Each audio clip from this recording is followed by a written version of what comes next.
Just want to welcome all of you to Freedom Church this weekend. Especially want to welcome those who are joining us online.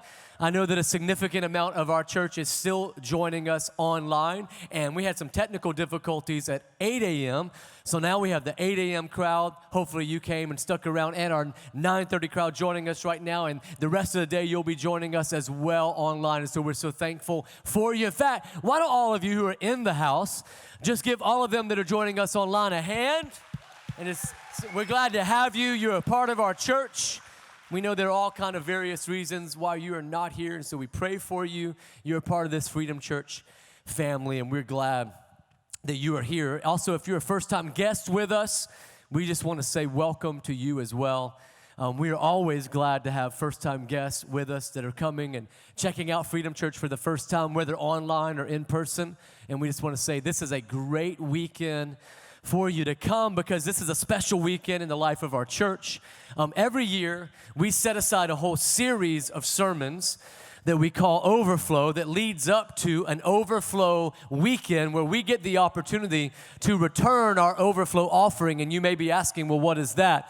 Well, the overflow offering is an offering that we return to God that says we acknowledge and count the blessings of the year that He has given us, and that we want to overflow in our lives. And so above and beyond our normal tithes and offerings that we bring and say, God has overflowed to me, and so I want to overflow in my life to plant a seed for the future that will happen in this church. And so expecting God to work in the future, we plant a seed now of generosity, knowing that God will work in the future and will bring a blessing from the windows of heaven, like we just sang about.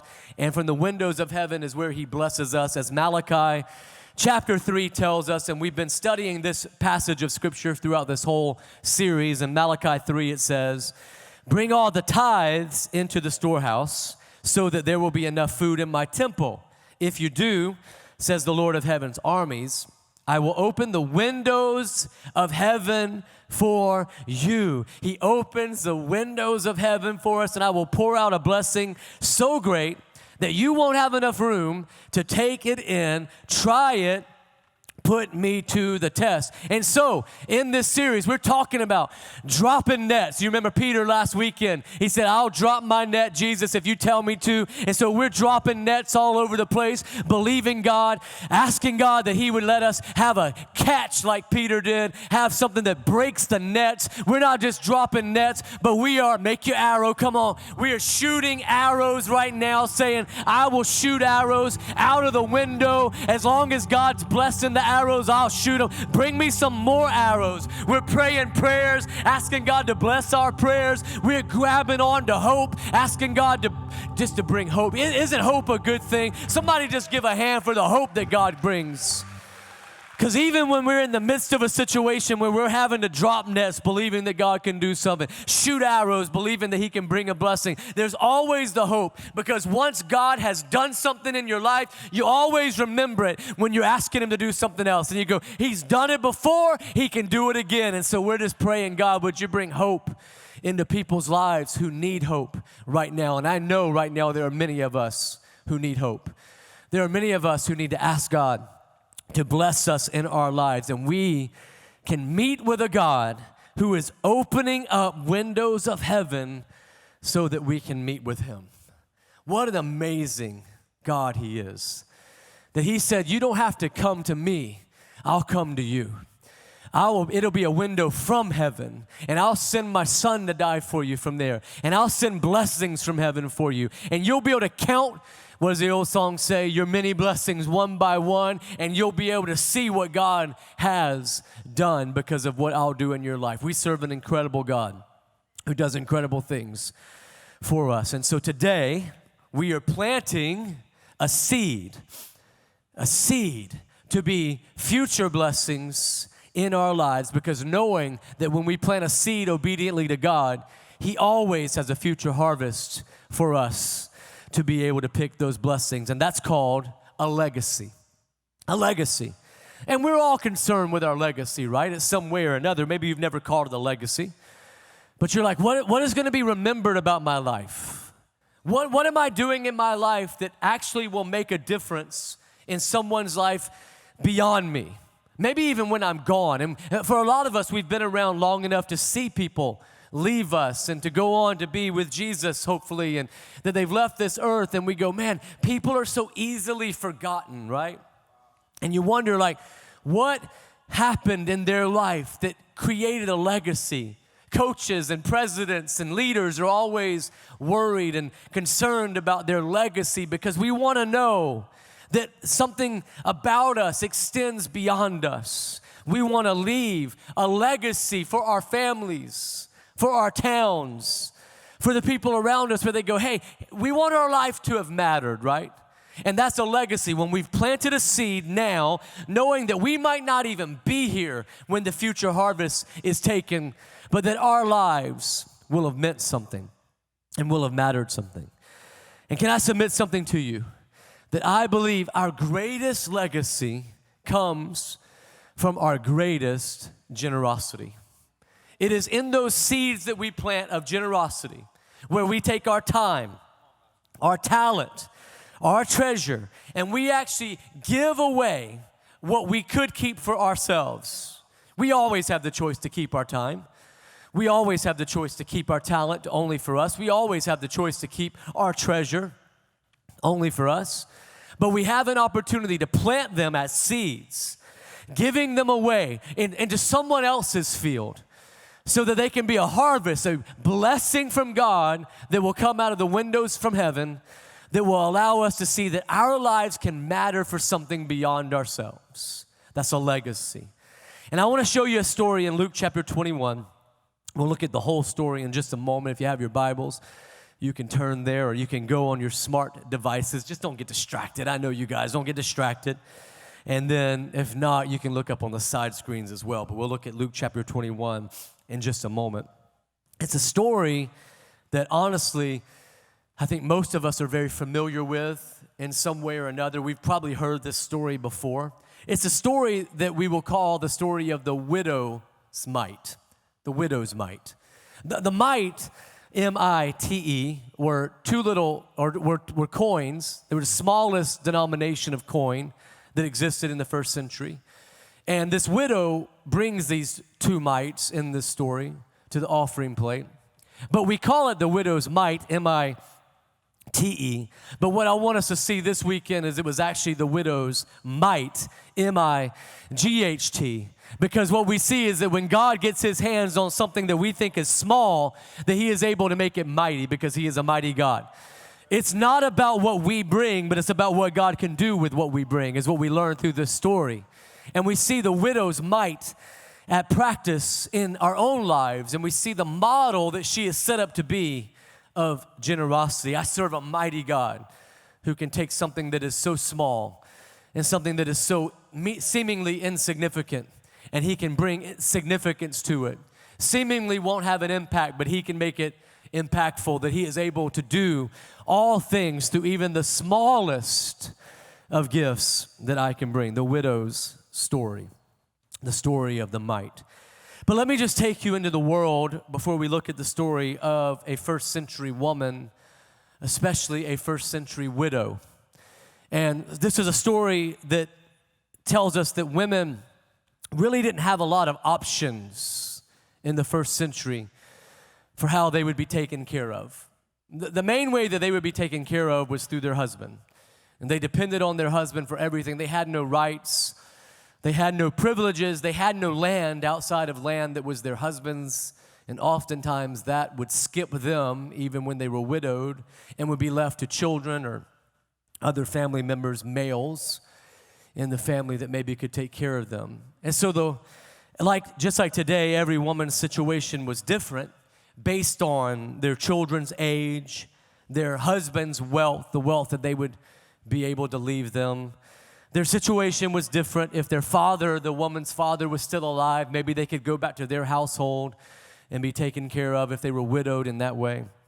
But this particular woman in Luke chapter 21, we certainly know had not hit the lottery of circumstances. In other words, she didn't have a lot of land or money that was left to her by her husband. She didn't have apparently money with her children to be able to take care of her she wasn't able to go back to her father's house to be taken care of. And we see that in the story that she didn't hit the lottery of circumstances, because the Bible tells us that all she had to her name were these 2 little mites, the smallest coins that existed in that day.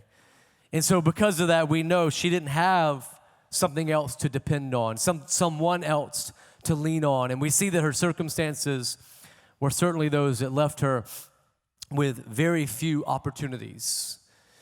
There weren't a whole host of opportunities about what she could do with her life and the legacy even that her life could live. And so look at Luke chapter 21, verses 1 through 3. It says this: while Jesus was in the temple, he watched the rich people dropping their gifts in the collection box. Now I want you to imagine this with me just for a moment, that Jesus is sort of posing, right? He sort of got his stance and he's leaning kind of on the area where they would come and bring the offerings.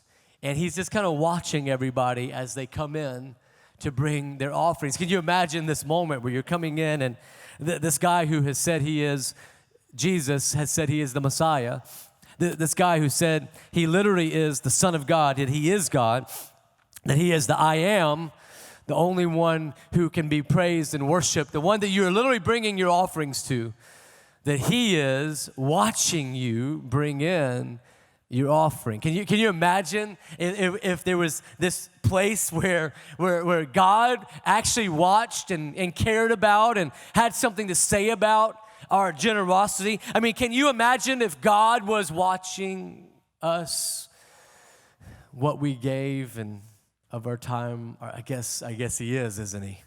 I guess Holy Spirit is present with us, and this story is no different than our own very lives, that the choices that we make with our time, our treasure, our talent, that he is watching, that he is concerned. And he's not watching in order to lay guilt upon us. He's not watching in order to kind of side-eye and mean mug us. He's not watching in order to make us feel guilty. He's watching because he's waiting to see, like a parent does for his children when he knows that they are in a situation where they have a choice to make, and that choice will determine a lot of their future, and that choice will show their character. And don't you watch your children and you're just like, oh man, I can't wait to see what they do. I can't wait to see what choice they make. This morning, over the last couple of days, I've been talking with my kids about the overflow offering, and I especially been talking with my older kids, and I was talking with my son Hayes about it. And Hayes has always had this kind of knack for generosity. Like, he's just a generous, he's an amazing, just sweet kid. He looks out for other people and stuff. And I've thought, though, like, as he's now becoming closer and closer to being a teenager, and he's in middle school, and can somebody just say middle school boys, right? And so he's in middle school now, and I've thought, like, is that going to leave him? You know, is that going to leave him? But I also know that I got to kind of turn him loose. You know, I got to let him make decisions. And so I went to him, to Sam, and I went to Izzy, and I went to Naya, and I went to all of them and said, hey, you all have money, you all have bank accounts. I'm not going to give you any kind of indication of what you should do. I just want to explain to you what we're doing this weekend and why we're doing it and everything. And so as we went to go give our overflow offerings earlier, Hayes had his envelope with him, and I said, hey, you got your envelope ready? And I didn't put him on the spot or anything, but I kind of like Jesus. I was kind of like, you know what I'm talking about? Not that I'm like Jesus. I didn't mean it that way. I'm just saying I was like Jesus, going, kind of looked over, and I saw what he was given, and I had the moment where I was like, yes. He's given what to him is a big sacrifice. He's given what to him was a lot more than he needed to. He could have chosen another figure. He could have chosen another amount that I would have been like, at least he's on his own. He's sitting there on his own, and he's decided this is what I want to bring. And I was like thinking that's what Jesus was like. He's watching everybody, and he's just going, man, I can't wait. I want to see what character is in their hearts. I want to see what they're made up of. And the story continues. Then a poor widow came by and dropped in 2 small coins. And Jesus calls his disciples over. It tells us that in other stories of the Bible. And he says to them, I tell you the truth, Jesus said, this poor widow has given more than all of the rest of them. For they have given a tiny part of their surplus. But she, poor as she is, has given everything she has. And I was reading this story and I thought, you know what, isn't it interesting that what everybody else would have been impressed with as these guys came over, these rich guys, and they're dumping in their coins. They look like a college student at Bilo at the Coinstar machine. You know what I'm talking about? They're just dumping in loud, making noise with their coins, and they're dumping all of these in. And what we would have been impressed with and what people looking would have said, oh, look at what these guys are bringing. They're so impressed with everything that they're bringing, that this poor widow is the one who impresses Jesus. For they have given a tiny, he calls it. Jesus called what they were given that seemed so large, tiny. And he calls what this woman brings impressive. He says, why? Because she bring everything. See, God calls what they gave tiny because what she gave, he saw as mighty. Don't be fooled into thinking that it matters the amount. What it matters is what God is doing in your heart and in your character with what. And he knew that they came with a surplus and only gave out of that surplus, but that she came with nothing and gave everything that she had. She was doing what Romans would later be, putting her life down as a living sacrifice, Paul would say. And she was giving everything she had. And so this woman impresses Jesus. Can you imagine if you'd gone to this woman and that morning as she was leaving her house and she was getting ready to go to temple, if you had gone to her and said, hey, I want to let you know that what you're getting ready to do is going to impress God. That what you're getting ready to do is going to impress Jesus. That in fact, you're going to be used as a model for how people will give for generations and generations. In fact, I know that you don't even know yet there's going to be a New Testament. You don't even know that the Scriptures are going to be extended to including this. But the Holy Scriptures are going to include the story that you are getting ready to live out, and you're going to be a part of Holy Scriptures. And you're going to be talked about in 2020 at a church called Freedom Church. They're going to be having an overflow offering, and probably with hundreds of other pastors who have preached this even this year. You're going to be your story is going to be talked about. This woman would have said, do you see what I have to give? I think you got mixed up. I think you meant to go down a couple of other houses, and maybe you got me mixed up with somebody else who's bringing a much larger gift. This woman would have said, what do you mean? What are you talking about? She'd have said, have you been to Portland, Oregon? You've been getting some of that stuff they made legal recently? Like, is that what's going on? Like, because you have been smoking something, because this right here isn't going to impress anybody. In fact, she would have probably told you that she battled inwardly with her own self and thought, should I even go? This is all I have to give. This isn't going to be impressive. It's going to be embarrassing. I mean, my circumstances of my life, don't they disqualify me from being considered generous? See, I think oftentimes when we hear the word generous, we think that's the people who can make a big splash. But honestly, what generosity means is what this woman did. It really means obedient. It means that I will do. See, this woman knew Malachi chapter 3. This woman knew that God would open the windows of heaven for her if she was obedient. This woman knew that regardless of these two small little mites being all that she had left, that if she would give all she had, that God had promised he would open up the windows of all of heaven to come into her life. And she knew that she had to obediently walk out what God had for her. And so this woman would not have believed you. She would explain to you that she was a nobody. But what I love about this woman is that she realized that we all are just nobodies following somebody who is the greatest somebody who has ever walked this earth and lived on this side of heaven and now sits on the throne beside God the Father and is impressed with this woman. And so I think we have to look at this story and we have to go, wait a minute. Jesus was impressed with this woman's generosity. And I want to be somebody who lives my life in such a way that Jesus is impressed with me. I want to make choices in my life, and I don't always make these choices. Sometimes I make choices and I have conviction because I realize that wasn't the choice that Jesus would have made. That wasn't the decision that he would have made. That wasn't the choice that how he would have spoken to that person, how he would have treated his family. That's not how Jesus. But there are times in my life where I make decisions and I realize, wait a minute, that was one of those decisions that I believe that one day I will be able to stand before my God and he will say, well done, good and faithful servant, because you lived a life where you were truly able to say, just as the Apostle Paul said, follow me as I follow Christ. And this woman is getting ready to make a decision like that, a decision that is a follow me, just like I'm following Christ type of decision. I've impressed Jesus type of decision. Jesus is pleased with me and proud of me. That's the kind of decisions I want to make in my life. And so I have to ask myself, what kind of decision was this? What is the basis that she made this decision? How did she walk this out in her life? And we see, I think, three things that this woman did that will show us how we are to live our lives when it comes to generosity. The first is she had spiritual generosity. In other words, this woman understood that there was more to what she was bringing than what she was bringing. In fact, we see that in the story because practically speaking, what this woman is bringing is not going to make a difference.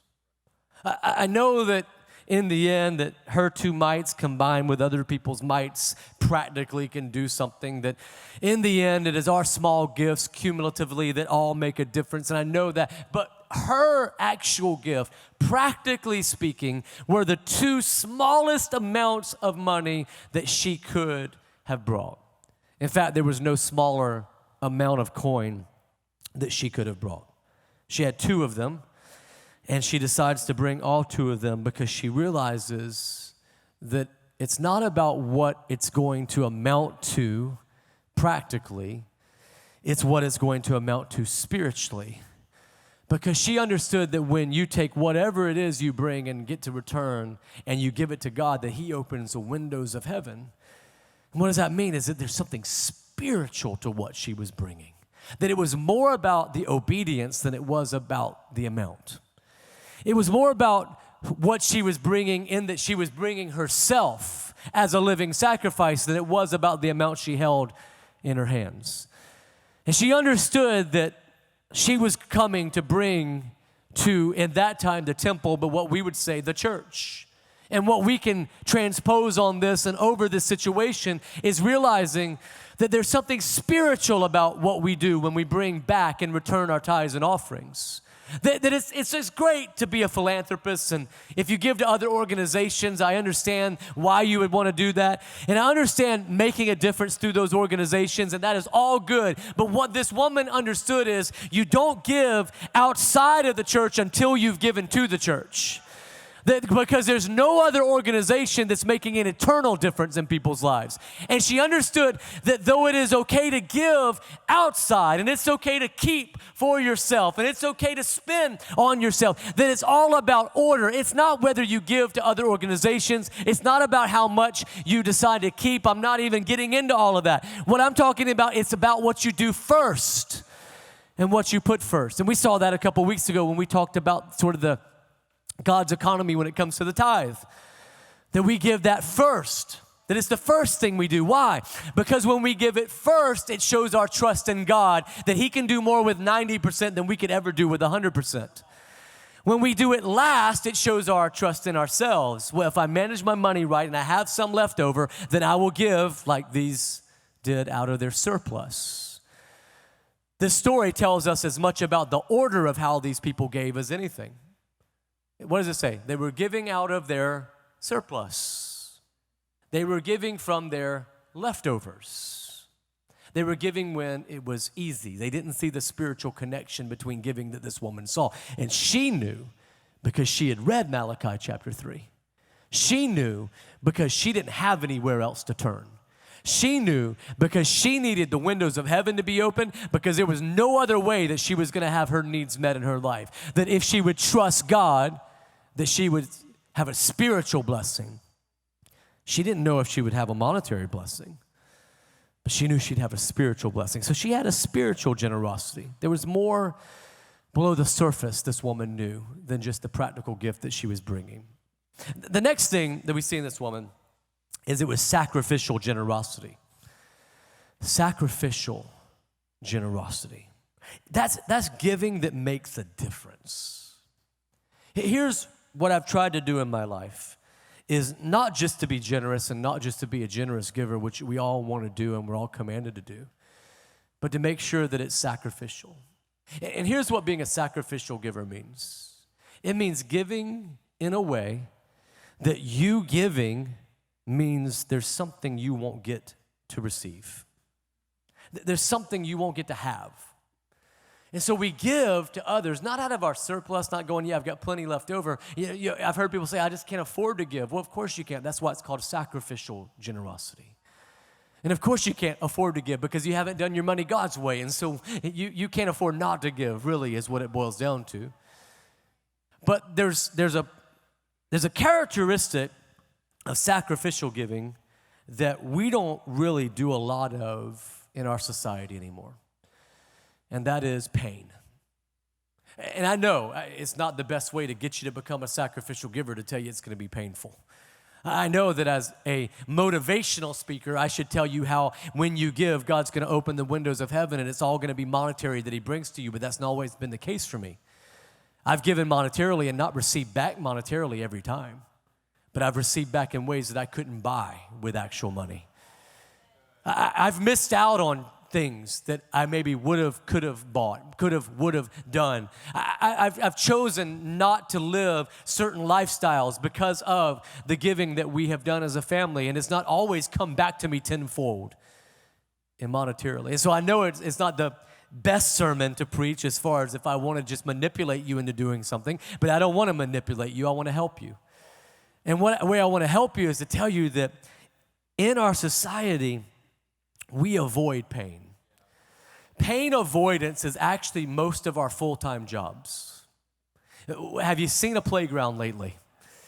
Do you remember when you were a kid, how many of you got your backside burnt on a slide? You can't even get burnt on a slide anymore. They make them out of some kind of material that won't even get hot. What's that about? You know, I got no feeling right here, no feeling at all, because I went down so many metal slides in my life. When you play yard darts now, not anybody can even get stabbed. You can't even get stabbed with yard darts anymore.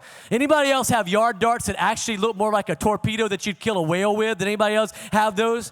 I mean, we throw those things into trees and all kinds of stuff. And I think about my kid's trampoline. Like it's got a net around it, and it's got soft foam on the springs. I can't tell you how many times I took a whole leg into a spring section of the trampoline and ripped open my leg, only to have my friends dying laughing, watching me bleed out on the trampoline. We would try to popcorn. You remember popcorning people? We'd try to popcorn people off of the trampoline, especially the little guys that would hang out with us. Man, we'd popcorn them off, and they would fall through the springs and over the springs and out into the wood. And we actually had a trampoline that was set up right beside trees. And so my goal was always to get my friend Shawn. Shawn, he was named Shawn too. And I would get him. He'd be jumping on the trampoline. I didn't want you to think I had like a, kind of secret friend that was myself. So his name was Shawn too. Wasn't talking about myself in the third person. And so I would try to jump right in the right way where I knew he would fly off the trampoline and hit the pine tree that was right beside it. And my goal was to draw blood. Like that was my goal. Because then we knew we had a fun time playing, right? And now we have like EMS on speed dial when our kid's on the trampoline. My little boy Sam got hurt the other night at a football game, and Connie said she was sitting on the sidelines, and she said she wanted to run out onto the field and pick him up and be like, my baby, because we don't like pain anymore. I don't like pain. I try to avoid pain. We bubble up, we try to avoid pain. And that's good. Probably shouldn't. I probably had concussions, doing stuff that as a kid. I actually had 3. I know I had concussions. So if I ever forget your name, it's not from my NFL career. It's from my jumping ramps with my BMX bike and getting concussions. But anyway, so we should probably avoid dumb pain. But there's a type of pain that we shouldn't avoid, and it's the pain of sacrifice. It's the pain when we sacrifice our time to sit with a friend and walk through something with them that is of their own making. If they would have just made a better decision, it's easy to do it when it's not because of their own making, but it's hard to do it when you've walked through 3 times the addiction. It's hard to do when you've walked through multiple times them hurting your feelings. That's the sacrifice of pain. It's the sacrifice of pain when you decide to stick to something, commit to something, right? When you don't just sign up to do something, but you actually show up to do it. When you don't just tell a friend you'll pray for them, but you actually do pray for them. You call them and let them know you did it. It's sticking to it. That leads to there was a sacrifice that she had, because this was a sacrifice for this woman. The scripture tells us that she gave all that she had. Everybody say all. But it also was stubborn generosity. Oh my goodness, this woman is a picture of someone who's stubborn. Can you imagine? She's a woman in the first century, number one, who had no rights, no privileges, was looked down upon just for existing. The religious people of that day would thank God that they were not a Gentile and that they were not a woman. That was one of their prayers. And yet this woman is walking in past all the noise and all the clatter, clanging symbol of their, generosity, supposed generosity, and she's feebly walking in with these 2 coins that she's going to drop, and it's not going to make any kind of splash, and it's not going to make any kind of noise. By the way, don't ever be fooled by the noise. Just because someone makes a lot of noise doesn't mean they're really an influencer. Talk about Instagram influencer. What is that? I'm talking about a real influencer in people's lives. And so this woman wasn't getting the most followers on Instagram. She didn't have a TikTok account to record her gift. She wasn't able to tell everybody in her story, in her fleet. Anybody know what a fleet is? That's right, because you don't know what Twitter is anymore either. But she wasn't able to do that. But she just was going to drop everything she had. She was going to make a difference. Why? Because she wanted to obey God. And she understood that there was not just what the opportunity was. She understood that our greatest legacy comes from our greatest generosity. She understood that God called what other people would call mighty. She understood that what other people would call mighty, that God called tiny. She understood all of these things, and she knew how to see this in her life, and she was stubborn. And she walked through and built a legacy. As I was working on this sermon, starting to write down my thoughts and where God was leading me to go this overflow weekend, and I was thinking about our legacy. And how will this group that's called Freedom Church 2020. And Freedom Church 2021 won't be the same. We'll add people. There'll be more people. But this group is for one lifetime, for one moment in this lifetime, we're able to be Freedom Church 2020.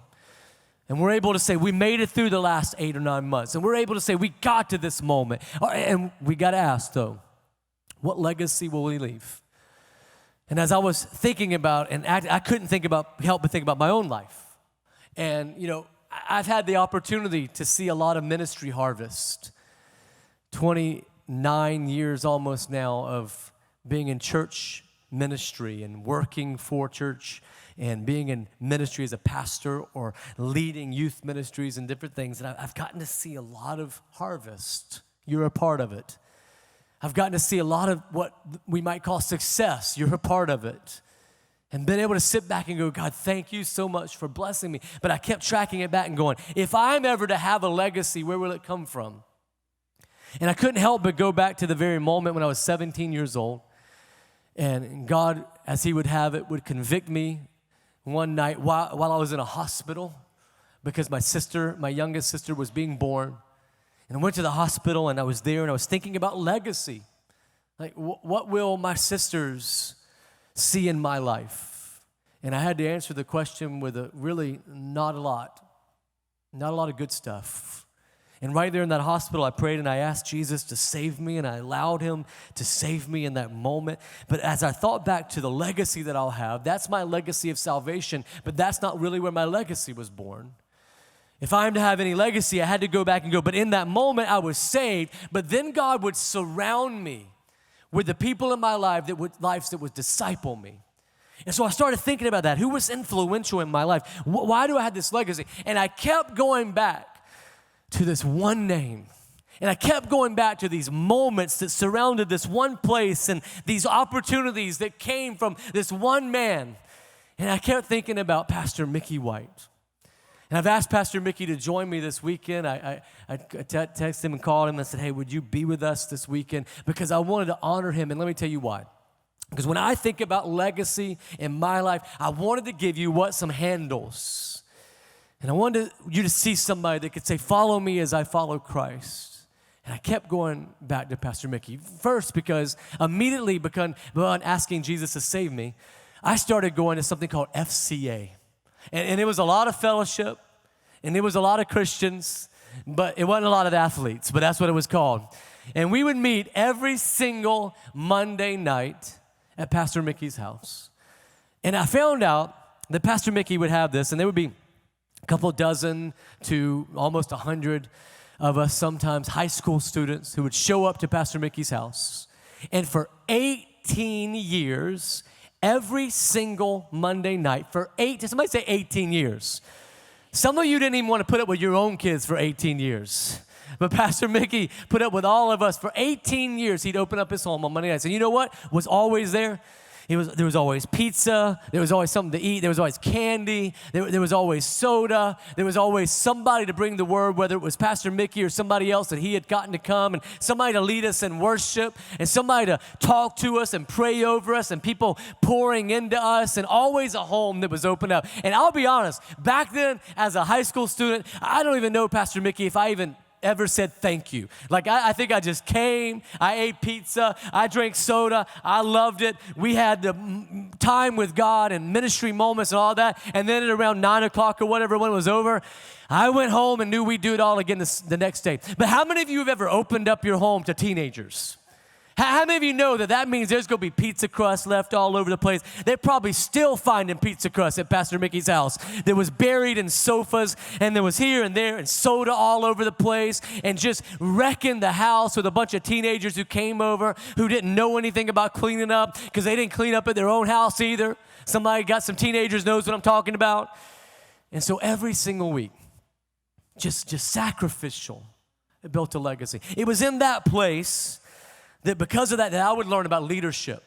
Now see, I had a certain personality, and I've always had this personality that I am driven, and that I will tell you what I think, and that I will speak up when nobody else will speak up, and I will say what I believe needs to be said.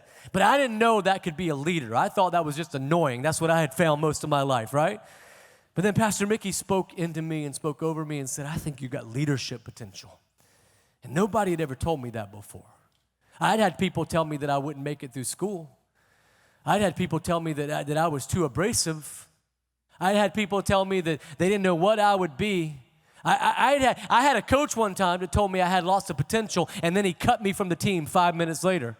So all I knew about potential was that I got cut. But then Pastor Mickey looked at me and said, you've got potential to do something in ministry.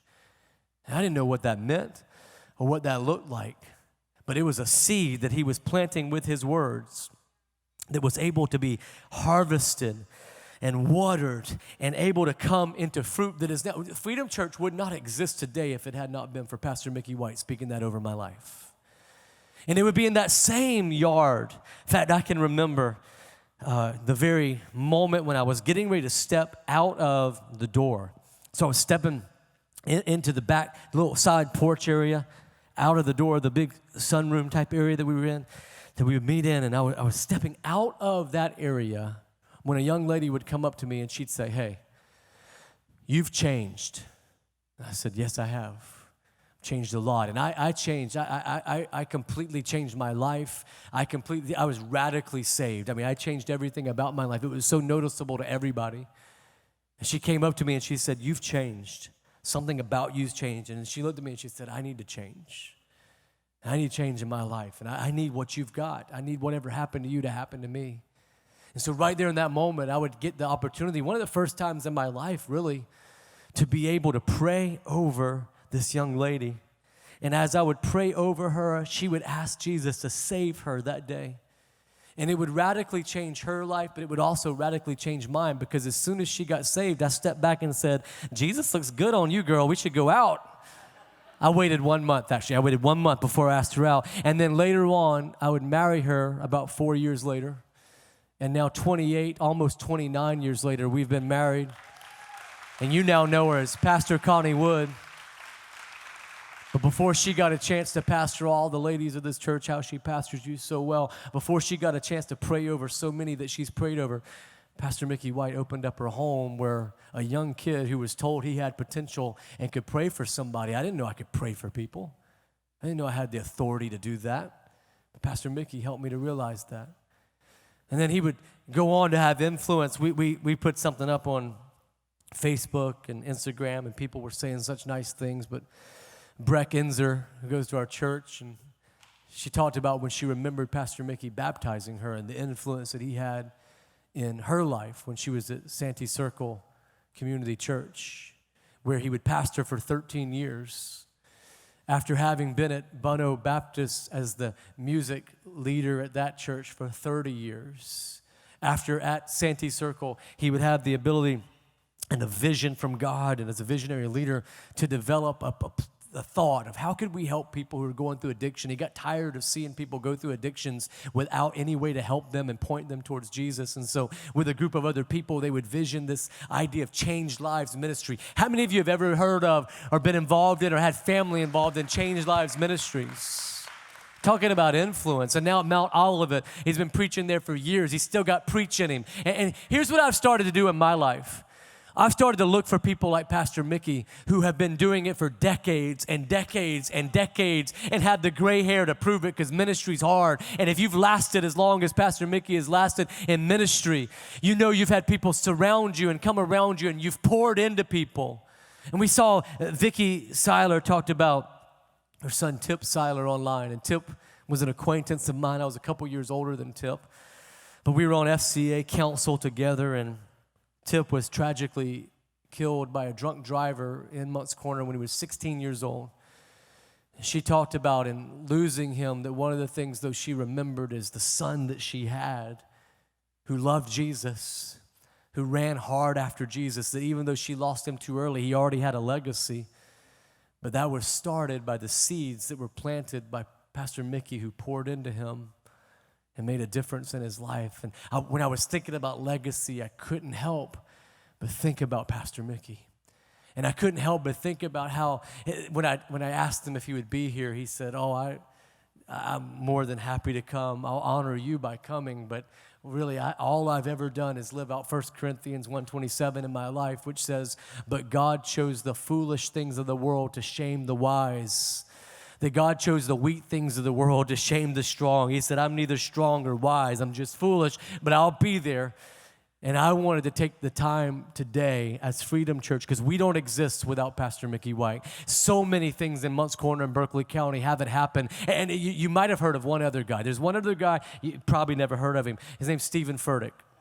Right? Pastor Mickey spoke into his life. And he's got a little upstart church in Charlotte that's trying to make it right now called Elevation Church. He's got a little YouTube channel, I don't know, a couple million people who follow it. And Pastor Mickey, though, he talks about him all the time. Pastor Mickey is known by millions of people because Pastor Stephen talks about the influence that he's had in his life. Elevation Church exists because of Pastor Mickey White. Freedom Church exists because of Pastor Mickey White. And so I just wanted to take a moment in this day when we're planting seeds that could be a legacy to honor one of my pastors. Would you stand to your feet as he sits and we honor him, Pastor Mickey White, today. Thank you for all that you have meant to so many people in Berkeley County, in Moncks Corner, all throughout the world who know who Mickey White is. You never thought they would know who you are, but they know who you are all around the world. And I am thankful to you for the legacy that you planted in my life. And I love you for being one of my pastors. And so now it's your turn. Will you be able to connect the spiritual to your generosity? Will you be sacrificial? I know it's a big ask, and I'm not asking on my behalf. I'm asking on the behalf of the others who will one day go, it was because of these two mites. Can you imagine in heaven what it's going to be like for this woman? When people are coming up to her and going, I heard about you. Jesus talked about you. I started giving because of you. And then somebody else is going to come up and go, you know what? It was because you gave that they were able to pay people to help with counseling at that church I went to. And I got counseling, and I finally got my marriage right.